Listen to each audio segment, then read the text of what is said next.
মঞ্চ, টেলিভিশন আর বড় পর্দা সবখানে তার পদচারণা। সময়ের সঙ্গে নিজেকে ভেঙে নতুন করে করার এক অনন্য উদাহরণ তৌকির আহমেদ। ৬ দশকের জীবনে তার শিল্পযাত্রা যেমন বর্ণিল, তেমনি দায়বদ্ধতাও গভীর। সেই পথচলাকে স্মরণ করতে আয়োজন করা হয় এক বিশেষ দিনব্যাপী অনুষ্ঠানের, যেখানে বিভিন্ন প্রজন্মের শিল্পীরা ফিরে তাকান তার সৃষ্টিকর্মের দিকে।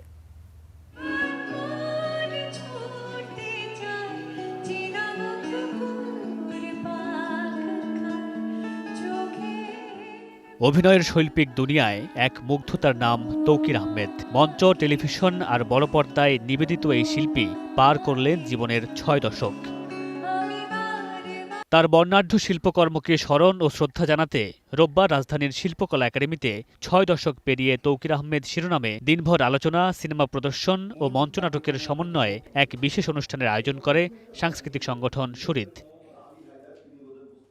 যেখানে দেশের বরেণ্য শিল্পীরা বিশ্লেষণ আর মুগ্ধতায় আলো ফেলেন তার বর্ণিল সৃষ্টিকর্মের দিকে। শিল্পীরা নাকি পপুলার হয় না, আবার ভালো কাজ নাকি পপুলার হয় না। শিল্প, শিল্পী এবং পপুলারিটি এই তিনটার মধ্যে, দুটোর মধ্যে একটা সাংঘর্ষিক ব্যাপার নিয়ে সবসময় আলোচনা হয়। আমি এর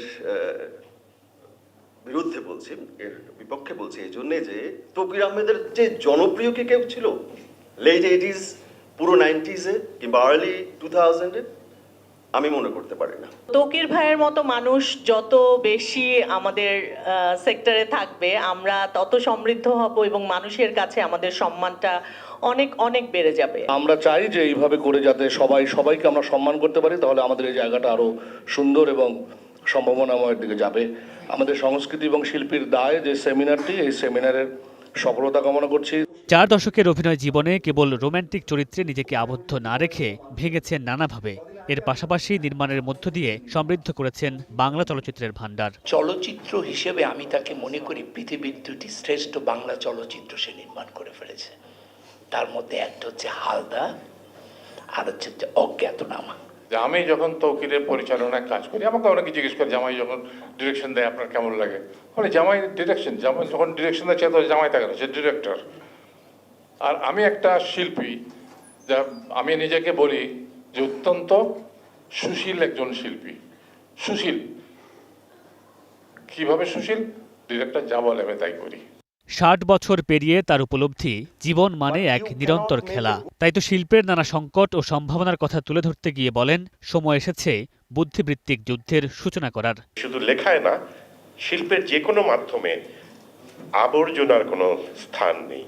সুতরাং আমি যেন কোনোভাবেই আবর্জনা উৎপন্ন না করি, বা করলেও সেটা যাতে দ্রুত ডাস্টবিন পর্যন্ত পৌঁছে দিতে পারি, সে ব্যাপারে সচেষ্ট ছিলাম। আর ওই কনফুসিয়াসের কথা যে প্রত্যেকটি মানুষের দুটি জীবন আছে, একটি বুঝতে পারে সে অর্ধেক পার হয়ে যাওয়ার পরে, আর কি সেটা শেষ হওয়ার পর, মানে দুটি জীবনের একটি শেষ হয়ে যাওয়ার পর সে বুঝতে পারে যে তার চলে গেছে।